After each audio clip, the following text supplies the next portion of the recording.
أكثر من 500 ألف زائر إيراني اقتحموا منفذ زرباطيا الحدودي صباح هذا اليوم، ودخلوا عنوة إلى الأراضي العراقية دون الحصول على تأشيرة الدخول. هذا ما صرحت به حكومة واسط المحلية التي استنكرت هذه الحادثة التي تمس بالسيادة الوطنية وتؤثر على الأمن القومي للبلاد وفق مسؤولين محليين. حشود هائلة ما يقارب نصف مليون زائر اليوم دخل علينا من المنفذ، اقتحم المنفذ.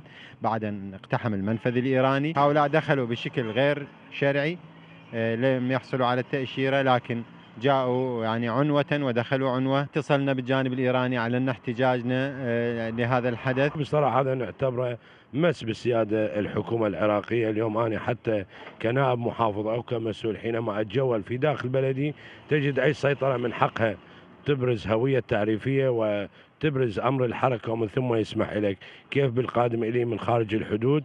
هذه مثل ما تعرف تخص أمن وتخص سيادة وهيبة الدولة. أعداد هائلة من الزوار الإيرانيين ضاقت بهم شوارع مدينة بدرة، حيث تؤكد السلطات العراقية أن دخول هؤلاء الزوار تم بصورة غير شرعية، وأنها تفاجأت بعبور مئات الآلاف من الإيرانيين منفذ زرباطيا بعد اشتباكات مع حرس الحدود على الجانبين وفق شهود العيان. دخلوا هيك فجأة فلشوا السياج ودخلوا.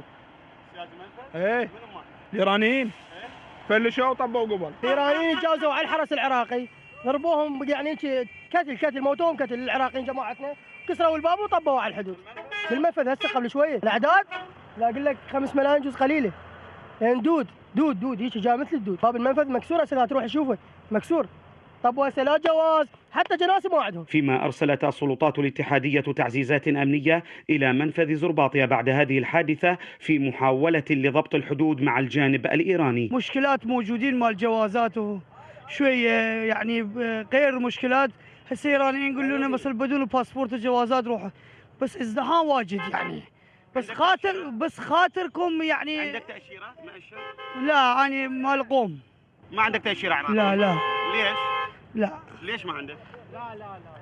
قرابة 500 ألف زائر إيراني عبروا منفذ مهران بدون فيز وبدون جوازات، وكذلك بسبب هذا الزحم الكبير استطاعوا أن يعبروا منفذ زرباطي الحدودي رغم التحصينات الأمنية والإجراءات الأمنية المتخذة من قبل الحكومة المحلية. دخول مثل هكذا عدد وقرابة 500 ألف زائر إيراني وبدفعة واحدة وصباح هذا اليوم، حقيقة حتى الحكومة المركزية في بغداد لا تستطيع أن توفر لهم وسائل النقل وكذلك الخدمات. حتى ساعة إعداد هذا التقرير ما زال تدفق الزوار الإيرانيين متواصلا عبر منفذ زرباطيا، حيث دخل أكثر من 500 ألف زائر إيراني بصورة غير شرعية إلى حدود العراق بحسب حكومة واسط المحلية التي اعتبرت ذلك مساسا بالسيادة الوطنية للبلاد. من منفذ زرباطيا الحدودي في محافظة واسط، أكرم ربيعي، الحرة.